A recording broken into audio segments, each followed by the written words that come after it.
You are listening to Coding Talks podcast with Vishnu.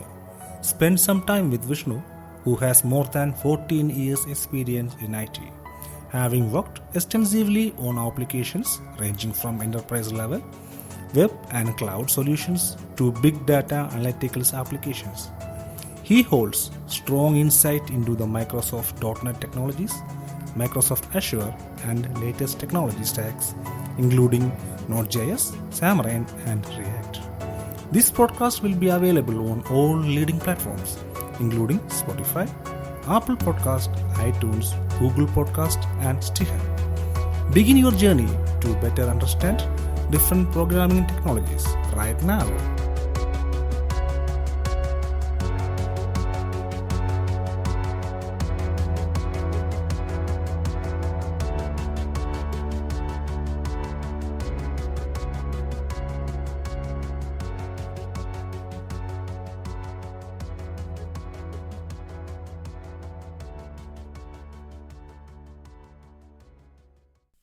Hi all, welcome to another episode of Coding Talks with myself Vishnu Viji. Today in this podcast, we are going to discuss about the asynchronous programming practices in C# using the async await as well as with the task parallel library. Asynchronous programming in C# is one of the most useful and a rewarding programming practice that you can consider while developing any type of applications, whether it be a Windows application, a website like an ASP.NET or .NET Core website, or some form of background services or mobile service, or whatever type of applications that you can develop using the C# language. You can consider the asynchronous programming. In C#, it is very easy to include. We will discuss all those different methods or different ways by which we can include the asynchronous programming practices in C# in this episode. Asynchronous programming practice is not particular to C# or .NET. But because from a .NET background, I am explaining that from the context of .NET and C#. But the same applies for other programming languages as well, whether it be JavaScript or PHP or Python or whatever type of languages you are familiar with. So why we include this kind of programming, asynchronous programming in C#? So for those of you who are listening to Scott Hanselman's videos or his podcast, he several times stressed the importance of writing code in asynchronously, because sometimes while in the demos he conducted, you could see that sometimes when he demo the program, the UI gets freeze. So he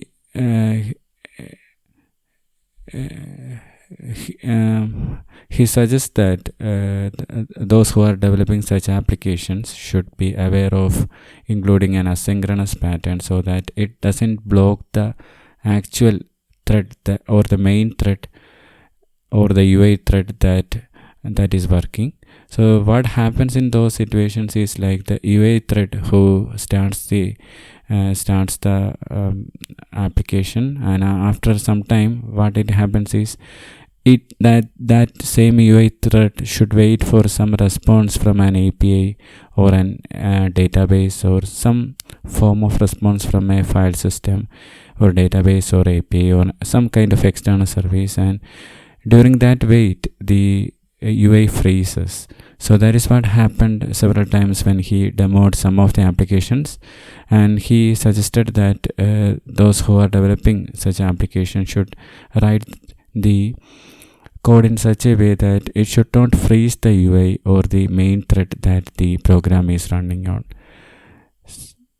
So it is very important when developing an application So as a developer, we feel very easy to write normal methods which serve some purpose, like reading something from a file stream or database, or from an external service on an API, and we can write asynchronously a method very easily. But the problem when writing with a synchronous approach is like your code or the main thread waits for something to be returned by that particular service or database or file. So until it returns, the main thread should wait, and it blocks the main thread or the UI thread and making the application unresponsive. So other than the example which I told,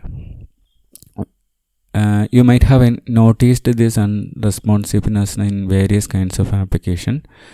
So I have noticed it more in Windows applications, which sometimes in Android applications as well, especially when the applications have an UI interface. This would be very easily visible.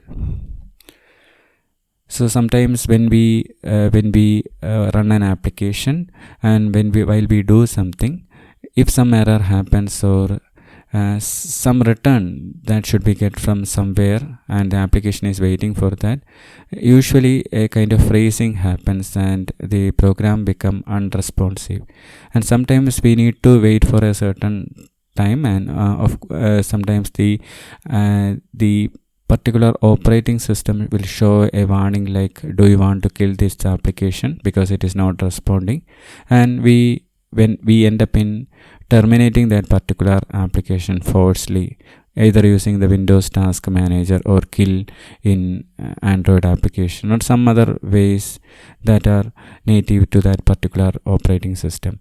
So the idea here, or what I want to convey here, is like basically such applications, if that applications were written in a proper way, in an asynchronous fashion, then that the UI would be more responsive. So instead of phrasing the UI, that applications can show an information like fetching content from an external service or an API, and that would make the application more user friendly. So if you are interested in writing such applications, then this episode is for you, and we will discuss some of the patterns that we can leverage while developing asynchronous applications. So now the .NET Core is available, and you can write applications for different operating system irrespective of Windows, Linux or Mac. So whatever you are writing in .NET Core in C# in an asynchronous fashion, your users can leverage that in different kinds of applications, like the Windows applications or web applications or mobile applications. Whatever way they want to use your application, they all will get the advantage of asynchronous programming patterns. So coming to the way by which we can include this kind of asynchronous programming practice, many would already be aware, especially if they are a C# programmer. The async await is one of the most popular and common method to include the asynchronous programming practices in C# code. So when using the asynchronous programming in C#, many would get an idea like, okay, we have to mark the method as async, and then we have to await the code inside that. So that is the common and readily available method for C# programmers. So whether they are actually reading something from an input-output operations, or whether they are reading something from a disk like hard disk or SSD, or from an memory or an external API or database, when dealing with all these areas, the programmers can expect a delay. And if you are not using an asynchronous pattern, just like I explained earlier, your working thread or main thread will wait until the return from these areas happen. So if you are dealing with any one of these areas, like I explained, whether it be an external API or database or memory or file system, consider making that method as asynchronous with the async await. So that is the popular pattern. We have other patterns as well that I will discuss soon in this episode, but basically the common method is async await. So the easiest method or the common method which most of the programmers are already aware is what we are going to discuss first.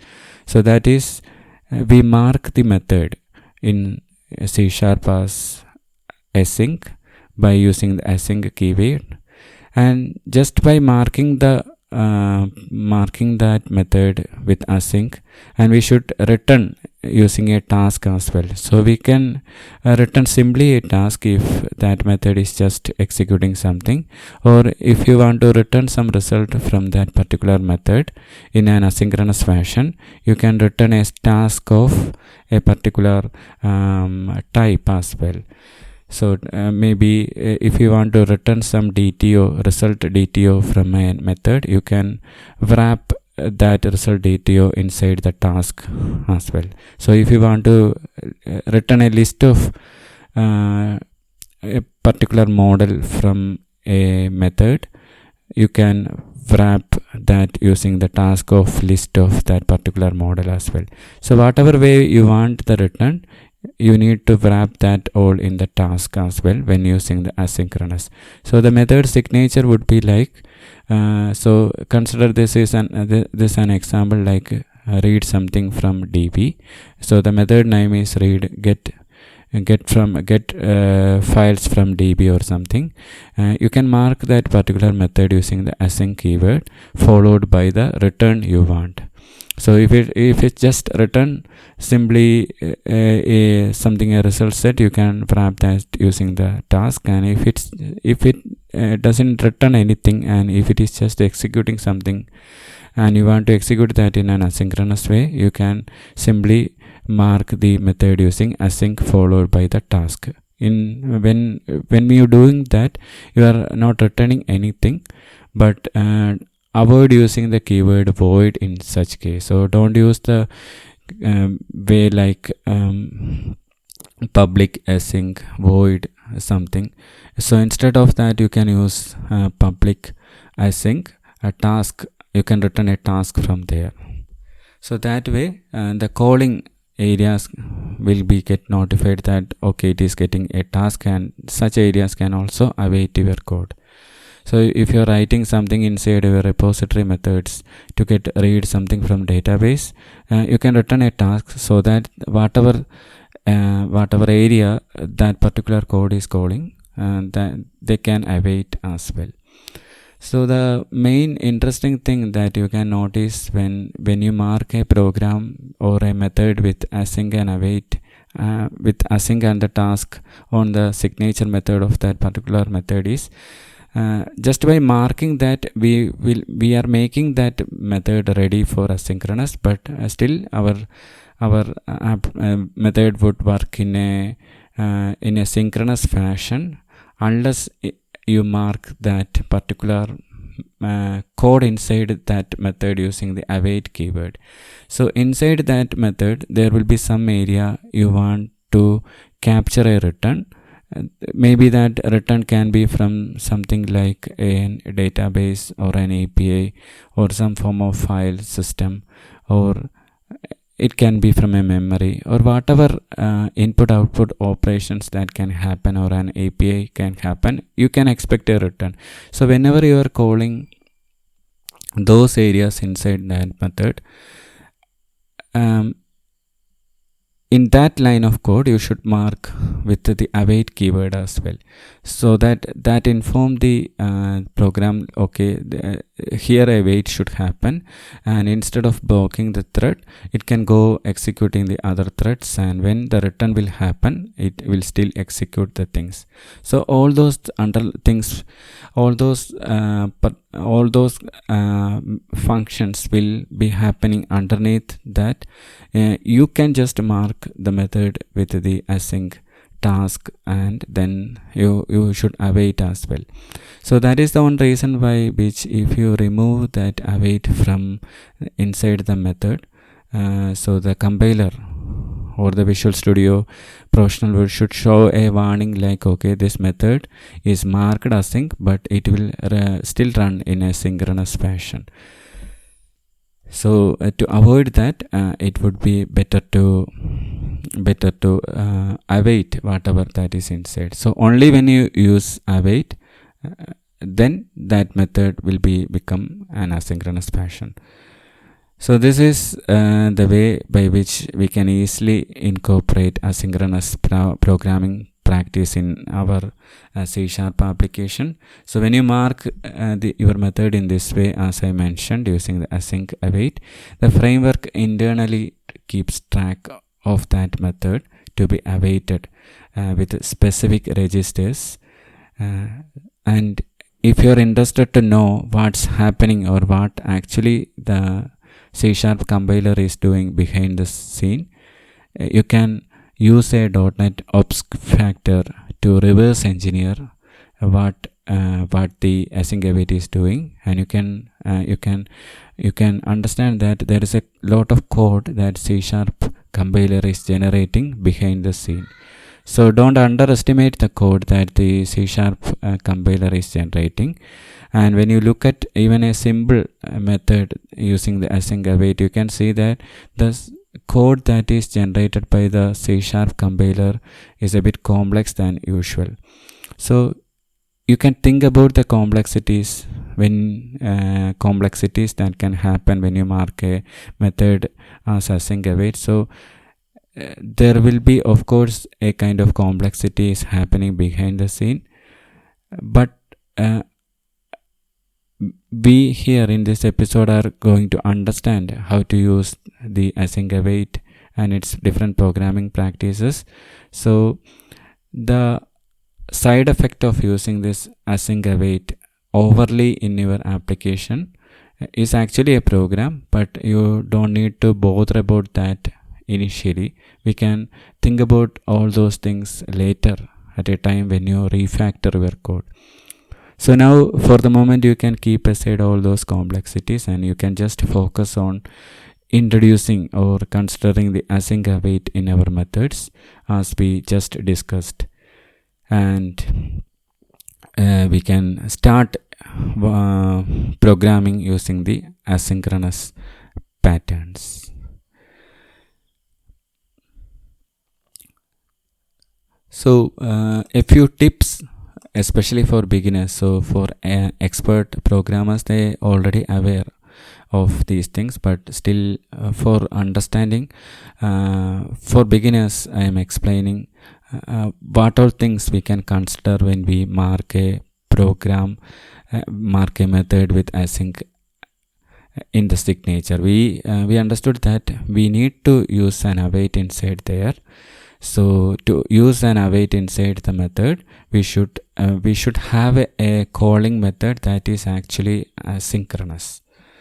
So for your understanding, I can relate on example like using connecting our program to a SQL server. So if you are familiar with coding in C# and connected to SQL server, you can understand that there is a part of your code that you actually interact with the SQL server. So to connect to the SQL server, you can use different ways. So you can use either a framework like an entity framework, or you can use C# native methods, or in some cases I saw people using the Dapper library as well.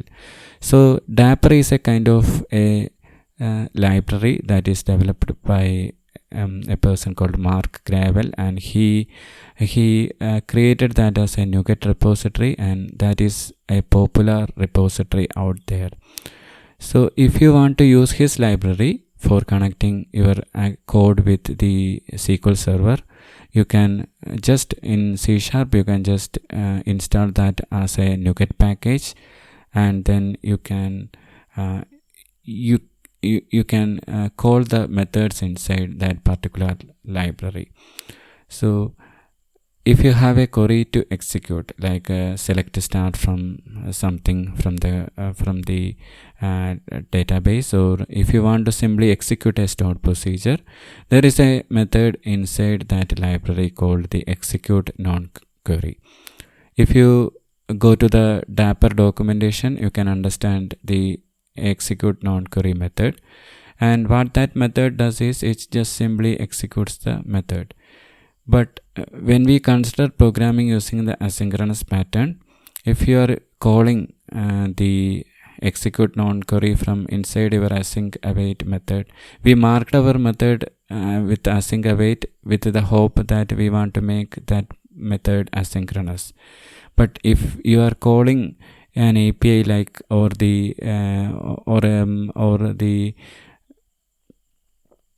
Dapper library with a synchronous method, it won't serve much purpose, or it's not actually useful at all. So instead of the execute non-query, you should look for something similar to the execute non-query, but that method should work in an asynchronous fashion. So you can check that inside using the IntelliSense in Visual Studio. So when you click on the dot symbol, the Visual Studio will already show a lot of methods that are available inside that library. Visual Studio, if you are using Visual Studio Code also, this IntelliSense will work and it will show. Maybe a plugin you should install in that case. And when you click on that dot and it shows the list of methods that are returning, you can see that there is a method called execute non-query async, which is similar to execute non-query synchronous method, but here the execute non-query will work in an asynchronous fashion. So if you want to call that method, you can from inside your async method, you can simply call that method and you can prefix that method with an await, prefix your calling method with an calling code with an await keyword. So that what will happen in that case is you are informing the compiler that okay, or the program that okay, this part there is an await will happen and a code will execute asynchronously and a task will be returned from there. So the task can be either simply a void, a symbol, an empty task, or the task can be wrapped with a set of results set, provided if that particular method returns such results. So depending upon how the actual methods that is written by those library or others, you can call the methods in such a fashion. Similar way, whenever you are interacting with the areas like the input, output, or whatever areas that would expect a wait, you should consider calling the asynchronous method from inside that library. So the example which we just discussed is an example of Dapper that interacted with the SQL DB from our C# code. This is one case, but there are other situations as well that you can encounter. Sometimes you may need to write or read from a cloud location like the Azure Blob Storage or Amazon S3 service. Sometimes you may need to write or read from a queue service or service bus or maybe some other form of cloud service. So these are all the areas where we can consider leveraging the asynchronous programming practice, because we don't know when we will get a return from there. So we can expect a delay from the return from those areas. So instead of blocking our main thread that started our program, we can let the main thread to do other things by using this asynchronous pattern, and then once the return is ready, then it can be considered by the program. So that is the intention behind marking our program as asynchronous using the async await.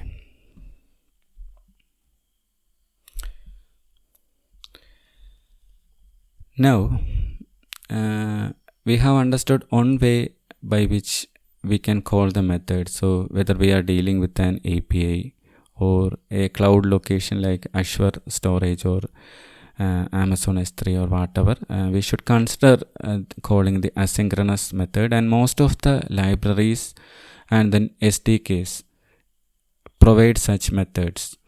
If you are using a location in Azure or cloud like Google or Google Cloud or Amazon S3 or whatever cloud service, the respective SDKs of those services will be having an underlying asynchronous method which you can readily use in your program.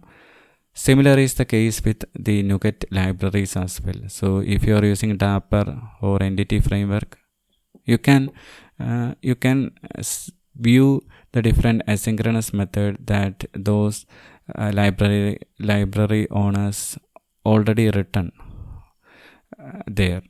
But sometimes you encounter situations where you couldn't find any kind of asynchronous method at all inside those libraries or methods. So imagine if you are using Azure Storage SDK, and when you click on that IntelliSense dot, you wondered like there is no asynchronous method at all.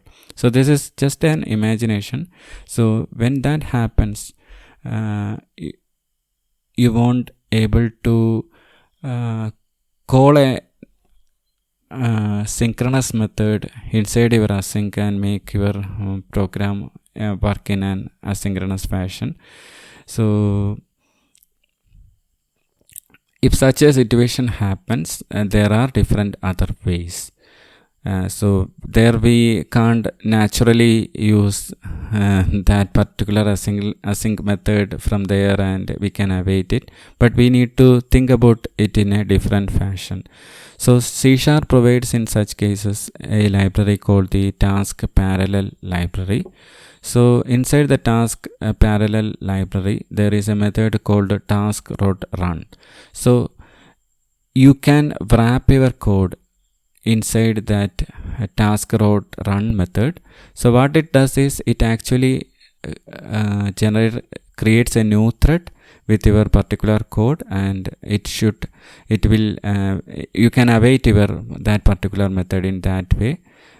So this is useful in case if you are dealing with libraries or legacy libraries which doesn't have a async method at all. You can then wrap your calling methods inside the task.run, and this task.run actually returns a task by itself. The task route run can also return simply an empty task, or it can return a task with a result as well. So similar to what we have discussed earlier in the episode, using the async await and the calling an asynchronous method and awaiting it, similar way you can await your task.run return as well. So that is one method. So if you search for task.run, you can understand the syntax there. The syntax is very easy: task.run followed by an parenthesis and then a arrow mark and then a kind of a opening bracket, and you can wrap whatever code you want to write inside the task.run. So if you are calling an API, you can wrap there. If you are calling an API that is that you feel it's synchronous, you can call that way. Sometimes when we call an API, the HTTP has a method called getAsync. So you already have a async method in place. But if you are considering other situations like reading something from a legacy database system which doesn't have an async method at all, then you can wrap that calling method inside the task.run, which will return a task instead of a symbol result set return. So this returning of task will help the program to write and code in such a way that it can leverage the asynchronous patterns. So other than that, there are a few interesting things also we can consider in these situations. So two of these situations are like sometimes we encounter areas in code that need tight CPU bound operations, like complex mathematical calculations or statistical calculations that eat a lot of CPU or that require a lot of CPU. Then such codes are called the CPU bound operations. So if you expect such CPU bound operations in your code, similar to what we have discussed earlier, like waiting for an API or waiting for an input output operation, similar way a kind of a wait can happen, you can expect there. So you can wrap that particular code, CPU bound operations code, inside a task.run in such a way that it will be running on a separate thread, and the rest of your program can run on other thread as well. So if it's a Windows application, the main thread that is showing the UI and the responses from the program that you want to show to the user, that main thread will be running on that starting thread, and then when a CPU bound operation is happening inside your program, like if you are when your users or customers start running your program, they would see like, okay, the program is starting, and after some time some form of processing is going to happen. Then you can wrap that particular portion of code inside the task.run in such a way that will execute on a different thread. So the UI or the user interface would still be responsive as it is, so that won't get freeze, and you can show the progress as well. So how we will show the progress, we will consider a bit later in this episode. So for the moment, you can understand that if your program has areas that require CPU bound operations, so maybe there will be a area like a CPU bound operation area 1, area 2, and so on. So you can run all the different areas in separate threads by wrapping that particular code inside the task.run. So each task.run will be run inside a new thread. So that way simultaneously your program can run multiple CPU bound operations. So each thread will be running independently without waiting for another. So imagine if you don't consider this task.run, you would end up writing that in an synchronous fashion, so that the first CPU bound operation should run and it should complete for the next CPU bound operation to get started. So actually a wait is happening there. So instead of that, you can actually fire the set of codes in different threads in such a way that different threads will start executing the program. So this is one area. The other area is like when you have a large set of data or some complex processing needs to be done, you can use a kind of a divide and conquer policy. So this is one of the approach that is using in these big data Hadoop structures, Hadoop kind of services, where they have actually a large set of data, and they want to process that or transform that data. So how they are transforming is actually dividing that data into separate chunks, and each chunk or each portion of data will be running independently. So this is the concept of parallel programming.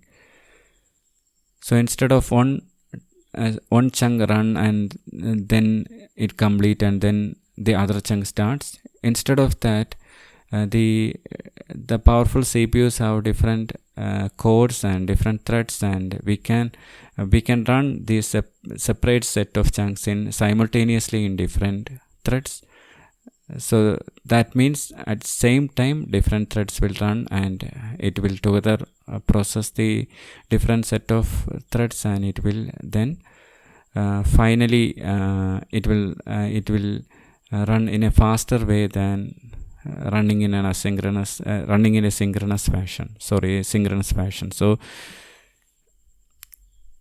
two areas you can consider the asynchronous program is, one is like first we discussed about the wait situation, and the second situation is like the CPU bound operations where you expect some complex processing to happen. So in such case also you can consider the consider the task.run. You cannot use an async await there, because if that those methods have an asynchronous method readily available, you can use that. But unless those methods are unavailable, unless that methods are available, then you can simply wrap that your synchronous code inside a task.run, making it asynchronous.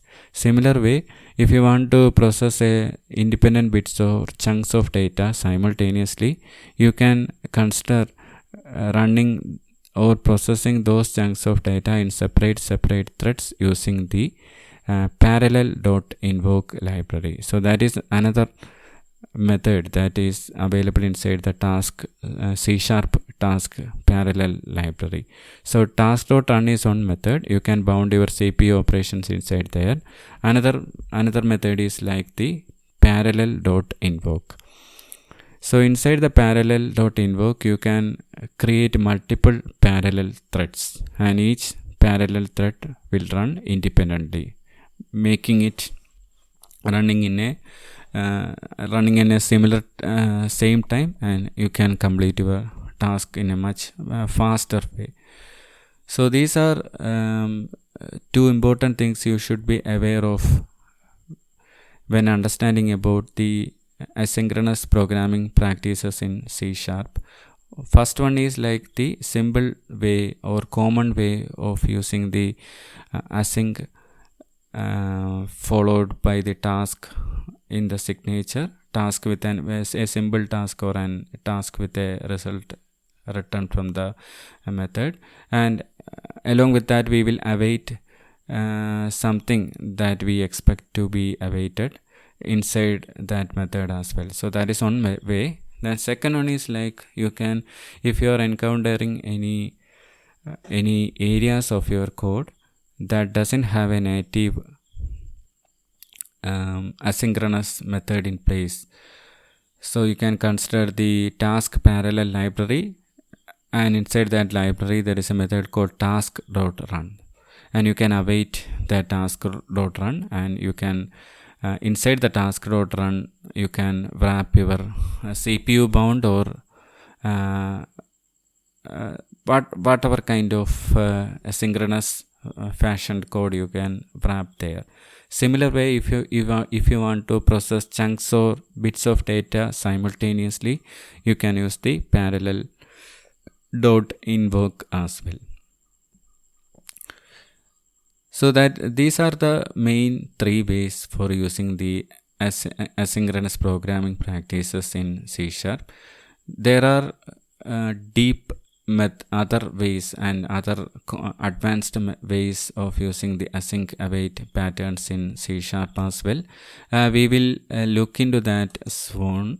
We will try to understand some of those things in this episode as well. But before that, I would like to share a few more things about the async await.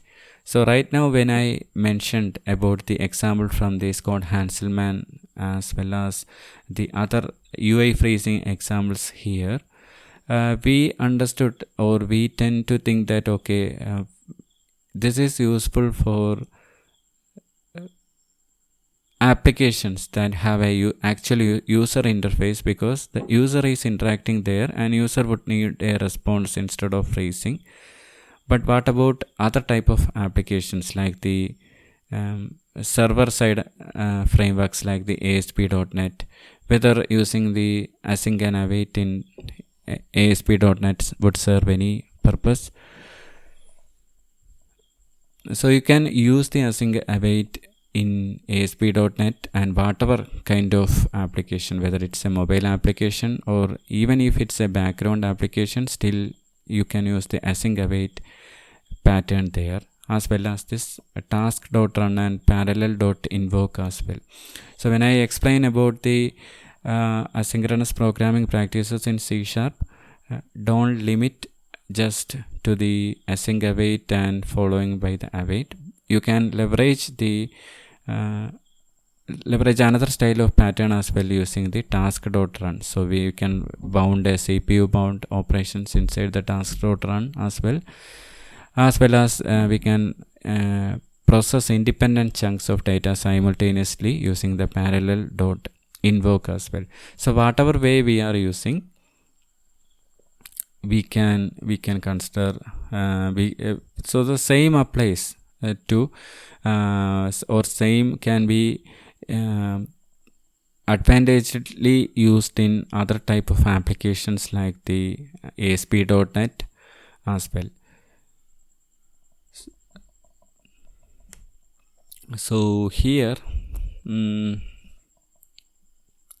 you use the asynchronous programming practices in frameworks like the ASP.NET, so the advantage that framework or that application gets is like one thread is not waiting for another one, so that the web server can handle other requests. So there is no actual blocking is happening there. So the threads can work on other tasks in your program, and that would be more effective. So one thing to consider here is like you never block an asynchronous operation by calling that async method dot result or wait. Instead you should use the await keyword to await. So never use the get for example, if there is a method inside Dapper like execute non-query, so never use like execute non-query dot result or dot wait or something, because that will block the thread. So always use async and await, and always use await for returning the await for cases where you want a return, and never use the dot result or dot wait. And another thing to consider is never use an async void unless it's an event handler or it's a delegate. So always make it a point to return a task from an asynchronous library. So now we can ignore the first common method like the async and await followed by the async and await common pattern. So we can now think about using the task parallel library without the async and await. So just like we understood, we can use the task.parallel library or to run CPU bound task as well as complex task, as well as we can run parallel as well. So here when we use the task.run and when we wrap some form of code inside the task.library, what that particular task is a particular set of task.run is returning is actually a task similar to the one which we discussed earlier, and we can await that code as well. So here when using the task.run, we first obtain the result and then we will pass that to the calling method using the task. So here we can capture the exceptions as well. And another useful pattern which you can use the task parallel library using the task.run is like you can run one particular operation or one CPU bound operation inside the task.run, and based on the success or failure of that particular block of code inside the task.run, you can call another task.run as well. So this way you can chain one task to another task and so on, and you can control the flow as well by using the continuation option as well. So when you manage to run a task, you can specify in what case that particular task should run. So in case if there is a chaining of task like a task 1 to task 2 and task 2 to task 3 and so on, you can explicitly specify, okay, this task should run only when task 1 is completed, or this task should run only when the previous task is completed. So the continuation options, if you search in C#, and that is related to the task parallel library or task.run library, you can understand how the continuation options can provide. And similarly is the case of exceptions. When there is an exception is happening inside a task.run, it will return that exception as well, so that your calling program will get an actual exception, okay, what has happened there.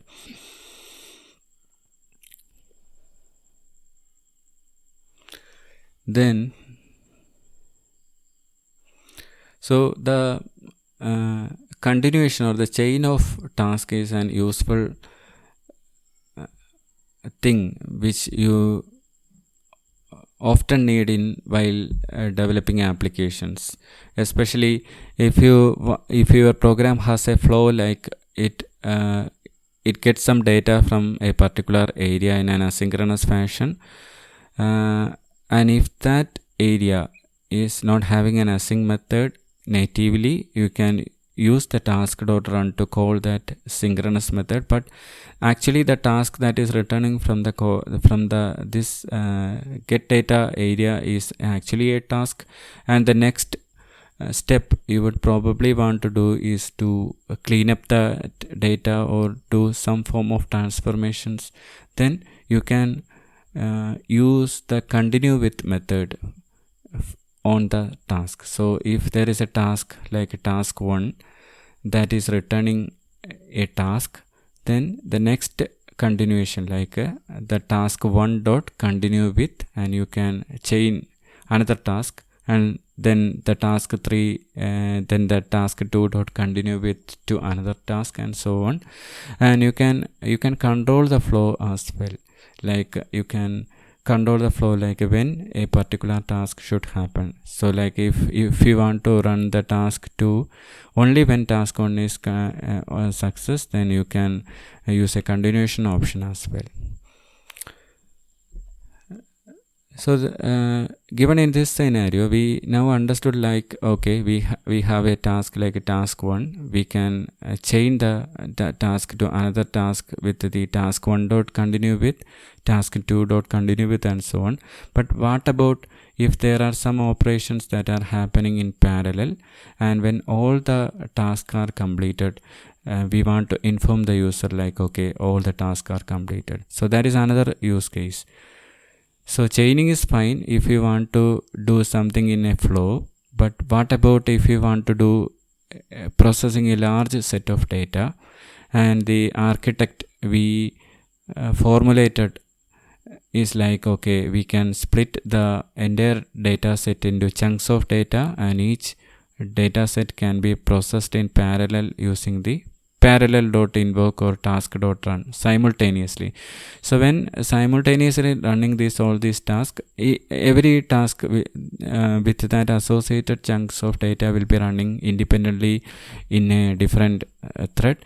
So that is fine, because the C#, the underlying framework, .NET framework, will run all those things, and that will be fine. But how we inform the user like, okay, all the task has been completed, or a set of certain task is completed.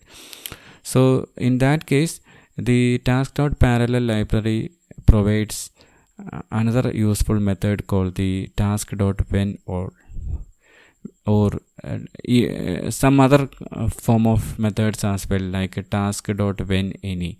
So if you have a set of 10 tasks and you are running that parallelly, and when you want to trigger something when all the associated tasks are completed, then you can use the task.whenAll.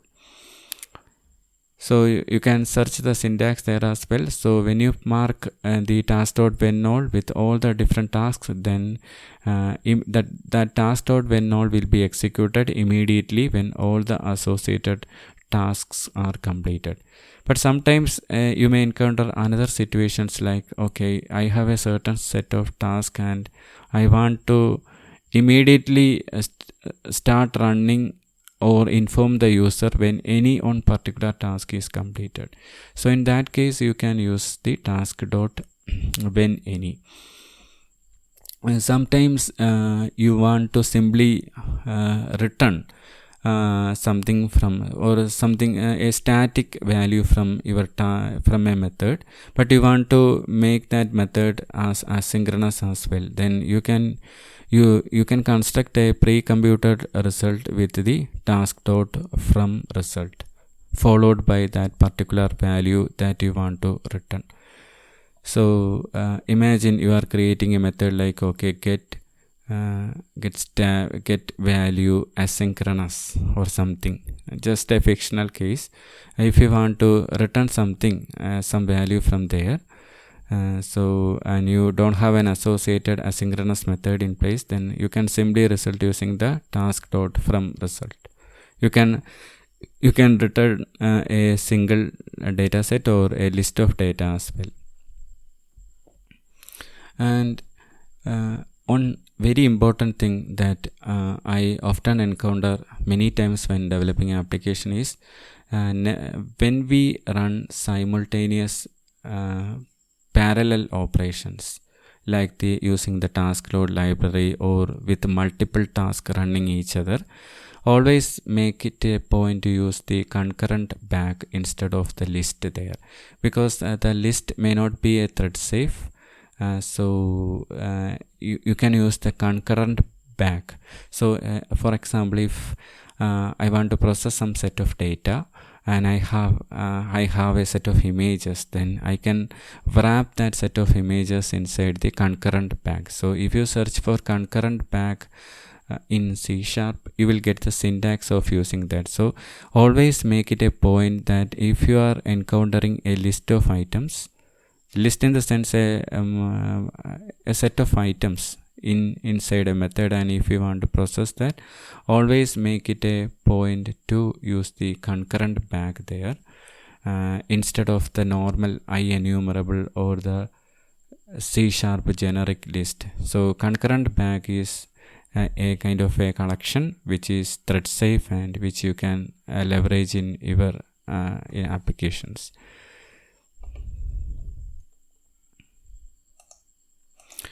Now,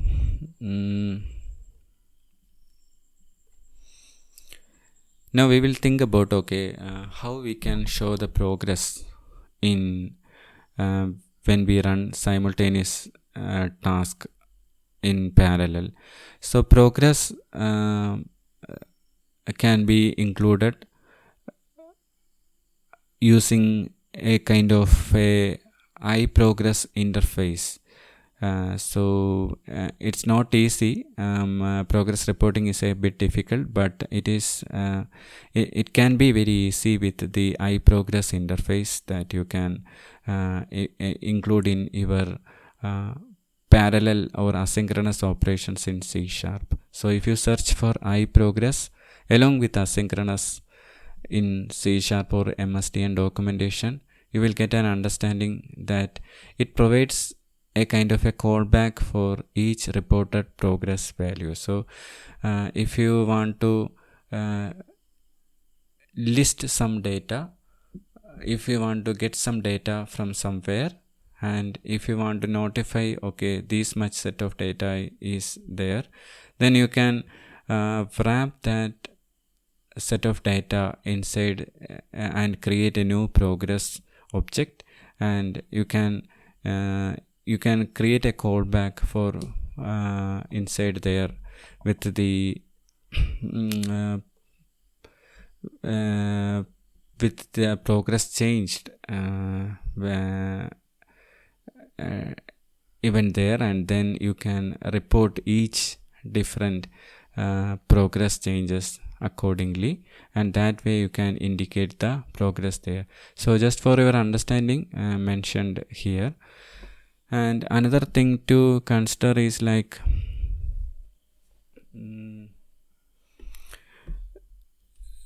even though we are using the asynchronous way of calling the database and all, still from the database side, actually all the list is returned, and then that will be held in a memory, and then it will process. But to be a pure asynchronous way of interaction to happen, so C# 8 introduced the concept of asynchronous streams.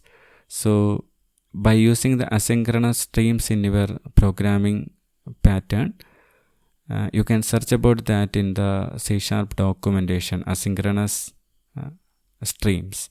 So if you include that, so it will be actually, instead of getting a list of values from a database or something, you can get a stream of data, and you can process that data in an asynchronous fashion, making your application a bit more asynchronous natively. So that is another approach which you can try. So this is an advanced concept, and it is introduced in C# 8. But if for your understanding, I just mentioned it, and you can read about that in the C# documentation, and then if you want to include that, you can include that as well. So the important things we can rewind once again when using the task parallel library is like, we may end up in running a set of tasks simultaneously, but we need a control. So if there is a flow of data that needs to be happen one after another, you can use the continue with option. So so you would initially wrap the first task inside task.run, and that task would return a task, and that task, like task 1 dot continue with, can be called, and another set of tasks can be run. And this way you can chain a list of tasks one by one, but you can have a control as well, like when that second task or other task should run, if whether it should be on the success or it should be on the failure or something. So you can control all that using the continue with option. So you can provide a different argument to that task.run called the continue with, continue on only on failure or success or whatever, depending upon your flow you can put accordingly. And similar way, when you process large set of data, consider using the concur and divide method, which is what used in the which is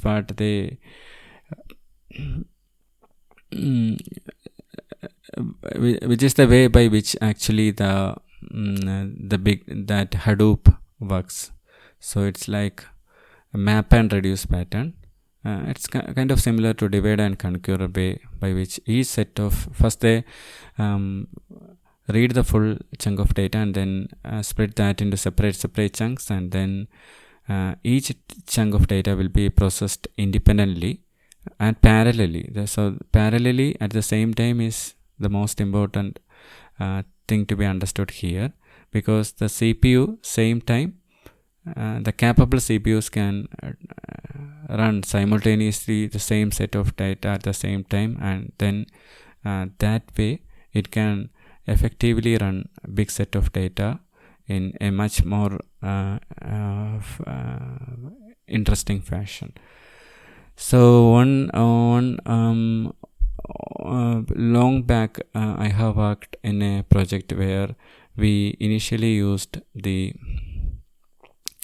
Elasticsearch for ingesting a big set of data, like around 500 GB or something, and we noticed that it's taking a lot of time to ingest. And then we moved to the Azure SQL data warehouse, and we noticed that through parallel processing, Azure SQL data warehouse was able to ingest that same set of data within a matter of few minutes.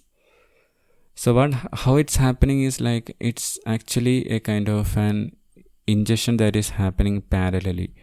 Not just the ingestion, even the reading of data also can be done parallelly. So parallel processing has its own power. So by using the task.parallel library, you can take advantage of the parallel processing in addition to the basic or common async await pattern that we discussed initially to get a better performant applications. And this is not just for a user interface based application like a Windows or a mobile application, but it's equally applicable for whatever other types of applications as well, like the .NET Core or background task or even an Azure function or whatever. Consider using the asynchronous programming practices there. So with that, we can wind up the today's episode. Thank you everyone for listening this podcast. So myself Vishnu, I am a .NET programmer from Thiruvananthapuram, and I have 15 years, more than 15 years experience working in IT, and I am also an AWS community builder as well.